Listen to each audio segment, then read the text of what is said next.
The next part of our work, we need to start creating, if you will, these pockets and profiles. What I mean by that is something that's raised and something that is obviously cut into the material. So we have an inner circle to cut, we have an outer area to cut, and then we have an inner rectangular square that we need to cut, and we also have these drill profiles as well as these drill profiles that we need to work on. Well, let's start simple. One of the first things we need to do is profile this outside edge and leave this center circle. So if we're going to circle cut, let's go ahead and look at our measurements here. We need to actually put where that circle is going to be. So we're going to be at 121 millimeters from the edge, and we're going to be 44 millimeters up. Now, this will be a constant reference point that we will work on as we set this up. So I will set up my X start, okay, at 25 millimeters, and then I will set my end at 153. Then I'll have my start at 83 millimeters and 6 millimeters here.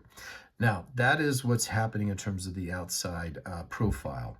All right, we're doing a circular profile. Now we need to talk about what is the circular dimensions. So I'm going to have a diameter of 51 millimeters. I'm going to have my X center, Y center located right there. And then I'm going to have my Z end. Now, we have to think about our Z start is at -1. If I want to reset my tool height, I can do that. But if I just go with the reference that my Z start is at -1, I won't have to make any changes and I can continue my work. So we are going to do a circular profile, which will clean out this area and leave this raised section. Let's go to PathPilot and let's set up the circular profile conversational piece. All right, so now I'm going to do a circular profile. I need to make sure that over here, when I first set this up, I have my profile set up as a circle, not a rectangle, and I'll show up with this screen.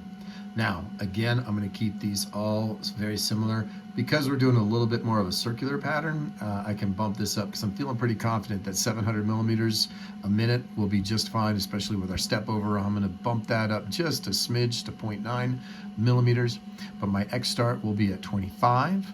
I'm going to have an end of 153, just a little bit over that 152. Same thing here in terms of 83 millimeters start as I work through.